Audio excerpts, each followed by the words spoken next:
ರಾಜ್ಯದಲ್ಲಿ ಬಿಜೆಪಿ ರಾಜ್ಯಾಧ್ಯಕ್ಷ ಸ್ಥಾನದ ಜಟಾಪಟಿ ಜೋರಾಗಿ ನಡೀತಾ ಇದೆ. ನನ್ನ ಕೆಲಸದ ಬಗ್ಗೆ ನಮ್ಮ ಕಾರ್ಯಕರ್ತರಿಗೆ ತೃಪ್ತಿ, ಪಕ್ಷದ ಹಿರಿಯರಿಗೆ ಯಾವತ್ತೂ ಅವಮಾನ ನಾನು ಮಾಡಿಲ್ಲ. ವಿರೋಧಿಗಳ ಆರೋಪದ ಬಗ್ಗೆ ವಿಜಯೇಂದ್ರ ಮಾತನಾಡಿದ್ದಾರೆ. ಹೊಂದಾಣಿಕೆ ರಾಜಕೀಯದ ಪ್ರಶ್ನೆಯೇ ಇಲ್ಲ ಅಂತ ಬಿವೈವಿ ಹೇಳಿದ್ದಾರೆ. ವಿರೋಧಿಗಳಿಗೆ ತಿರುಗೇಟು ಕೊಟ್ಟಿದ್ದಾರೆ ಬಿವೈ ವಿಜಯೇಂದ್ರ. ಅವನು ಕೆಲವರು ಹೇಳ್ತಾ ಇದಾರಲ್ಲ ಹೊಂದಾಣಿಕೆ ರಾಜಕಾರಣ ಅಂತೇಳಿ. ಹೊಂದಾಣಿಕೆ ರಾಜಕಾರಣ ಮಾಡ್ಕೊಂಡಿದ್ದರೆ ಬೆಂಗಳೂರಿಂದ ಮೈಸೂರು ಪಾದಯಾತ್ರೆ ಮಾಡ್ತಿದ್ವು. ಹಾಗಾದ್ರೆ ಸಿದ್ದರಾಮಯ್ಯನವ್ರ ವಿರುದ್ಧ ಯಾವ ಸಿದ್ದರಾಮಯ್ಯನವ್ರ ಆರ್ಭಟ ತಡೆಯೋದಕ್ಕೆ ಸಾಧ್ಯ ಆಗ್ತಿರ್ಲಿಲ್ವೋ, ಬೆಂಗಳೂರಿಂದ ಮೈಸೂರಿನ ಪಾದಯಾತ್ರೆ ಪರಿಣಾಮ ಒಂಟಿಗಾಲ ನಿಲ್ಲಿಸ್ತಕ್ಕಂಥ ಕೆಲಸ ಭಾರತೀಯ ಜನತಾ ಪಾರ್ಟಿ ಮಾಡಿದ್ದೇವೆ, ನಮ್ಮ ಕಾರ್ಯಕರ್ತರು ಮಾಡಿದ್ದಾರೆ. ಹಾಗಾಗಿ ವಿಜಯೇಂದ್ರ ಆಗಲಿ ನಮ್ಮ ಪಕ್ಷದ ಯಾರೇ ಮುಖಂಡರಾಗಲಿ ಹೊಂದಾಣಿಕೆ ರಾಜಕಾರಣ ಮಾಡ್ತಕ್ಕಂಥ ಪ್ರಶ್ನೆನೇ ಇಲ್ಲ. ಈ ರೀತಿ ಪದೇ ಪದೇ ರೀತಿ ಹೇಳಿಕೆಗಳು ಕೊಡೋದ್ರ ಮೂಲಕ ಕಾರ್ಯಕರ್ತರಿಗೆ ಅವಮಾನ ಮಾಡ್ತಾ ಇದ್ದಾರೆ. ಹಗಲು ರಾತ್ರಿ ಕಾರ್ಯಕರ್ತರು ಕಳೆದ 1 ವರ್ಷದಲ್ಲಿ ಒಂದು ದಿನನೂ ಕೂಡ ಸುಮ್ಮನೆ ಕೂತಿಲ್ಲ. ವಾಲ್ಮೀಕಿ ಅಭಿವೃದ್ಧಿ ನಿಗಮದಲ್ಲಿ ಹೋರಾಟವನ್ನು ಮಾಡಿದ್ದೇವೆ. ತದನಂತರ ಬೆಂಗಳೂರಿನ ಮೈಸೂರು ಮೂಡ ಹಗರಣದಲ್ಲಿ ಪಾದಯಾತ್ರೆ ಮಾಡಿದ್ದೇವೆ. ಇದರ ನಡುವೆ ಅನೇಕ ಭ್ರಷ್ಟಾಚಾರದ ಪ್ರಕರಣ ತೆಗೆದುಕೊಂಡು ಹೋರಾಟಗಳನ್ನು ಮಾಡಿದ್ದೇವೆ. ಲೋಕಸಭಾ ಚುನಾವಣೆ ಯಶಸ್ವಿಯಾಗಿ ನಡೆಸಿದ್ದೇವೆ. ಸಂಘಟನಾ ಪರ್ವ ನಿಮಗೆ ಗೊತ್ತಿರಲಿ. ಈ ಗೊಂದಲದ ನಡುವೆನೂ ಕೂಡ ಕರ್ನಾಟಕ ರಾಜ್ಯ 4ನೇ ಸ್ಥಾನದಲ್ಲಿದೆ ಇಡೀ ದೇಶದಲ್ಲಿ ಸಂಘಟನಾ ಪರ್ವದಲ್ಲಿ. ಮೆಂಬರ್ಶಿಪ್ ಡ್ರೈವ್ ಇರ್ಬೋದು, ಆಕ್ಟಿವ್ ಮೆಂಬರ್ಶಿಪ್ ವಿಚಾರದಲ್ಲಿರ್ಬೋದು, ಕರ್ನಾಟಕ ಸದಸ್ಯತ್ವ ನೋಂದಣಿಯಲ್ಲಿ 3ನೇ ಸ್ಥಾನದಲ್ಲಿದ್ದೇವೆ. ಆಕ್ಟಿವ್ ಮೆಂಬರ್ಶಿಪ್ಪಲ್ಲಿ 4ನೇ ಸ್ಥಾನದಲ್ಲಿದ್ದೇವೆ. ಯಾವುದರಲ್ಲೂ ಕೂಡ ಸಂಘಟನೆ ವಿಚಾರದಲ್ಲೂ ಕೂಡ ನಾವು ಹಿಂದೆ ಬಿದ್ದಿಲ್ಲ. ಈ ಕಾಂಗ್ರೆಸ್ ಸರ್ಕಾರದ ವಿರುದ್ಧ ಹೋರಾಟದ ವಿಚಾರದಲ್ಲೂ ಕೂಡ ನಾವು ಹಿಂದೆ ಬಿದ್ದಿಲ್ಲ.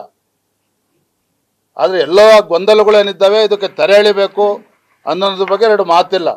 ಆದರೆ ಮತ್ತೊಮ್ಮೆ ಸ್ಪಷ್ಟಪಡಿಸ್ತೇನೆ, ಪದೇ ಪದೇ ವಿಜೇಂದ್ರನನ್ನು, ರಾಜ್ಯದ ಅಧ್ಯಕ್ಷರನ್ನು, ಹಿರಿಯರನ್ನು ವಿಶ್ವಾಸಕ್ಕೆ ತೆಗೆದುಕೊಂಡು ಹೋಗ್ತಾ ಇಲ್ಲ. ಇದು ಯಾವೂ ಕೂಡ ಸರಿಯಲ್ಲ. ಈ ಆಪಾದನೆ ಪಕ್ಷದ ಹಿರಿಯ ಮುಖಂಡರಿಗೆ ಅವಮಾನ ಮಾಡ್ತಕ್ಕಂಥ ನಿಟ್ಟಿನಲ್ಲಾಗಲಿ ಅವರಿಗೆ ನೋವು ತರ್ತಕ್ಕಂಥ ನಿಟ್ಟಿನಲ್ಲಿ ಯಾವತ್ತೂ ಕೂಡ ನಡ್ಕೊಂಡಿಲ್ಲ. ನನ್ನ ಕೆಲಸದ ಬಗ್ಗೆ ಅವ್ರಿಗೆ ಎಷ್ಟು ಸಂತೋಷ ಇದೆಯಲ್ಲ ಗೊತ್ತಿಲ್ಲ, ಕಾರ್ಯಕರ್ತರಿಗಂತೂ ತೃಪ್ತಿ ಇದೆ, ಅದನ್ನು ಕೂಡ ನಾನು ಸ್ಪಷ್ಟಪಡಿಸ್ತೇನೆ. ಆದರೆ ಪದೇ ಪದೇ ಈ ರೀತಿ ಒಂದು ಕಡೆ ಇಂಥ ಭ್ರಷ್ಟ ಕಾಂಗ್ರೆಸ್ ಸರ್ಕಾರದ ವಿರುದ್ಧ ಹೋರಾಟವನ್ನು ಮಾಡೋ ಬದಲು ಈ ರೀತಿ ನಮ್ಮಲ್ಲಿ ಹೇಳಿಕೆಗಳನ್ನು ಕೊಡ್ತಕ್ಕಂಥದ್ದು. ಮೊನ್ನೆ ದಿನ ನಾನು ಶಿಕಾರಿಪುರಕ್ಕೆ ಹೋಗಿದ್ದೆ. ಮದುವೆ ಮನೆಗಳಲ್ಲಿ ಪಾಪ ಹೆಣ್ಮಕ್ಳು ಕೇಳ್ತಾರೆ, ಏನಾದರೂ ಮಾಡಿ ಸರ್ ದಯವಿಟ್ಟು ನಿಮ್ಮ ಪಕ್ಷದ ಗಲಾಟೆ ನಿಲ್ಲಿಸಿ ಅಂತೇಳಿ.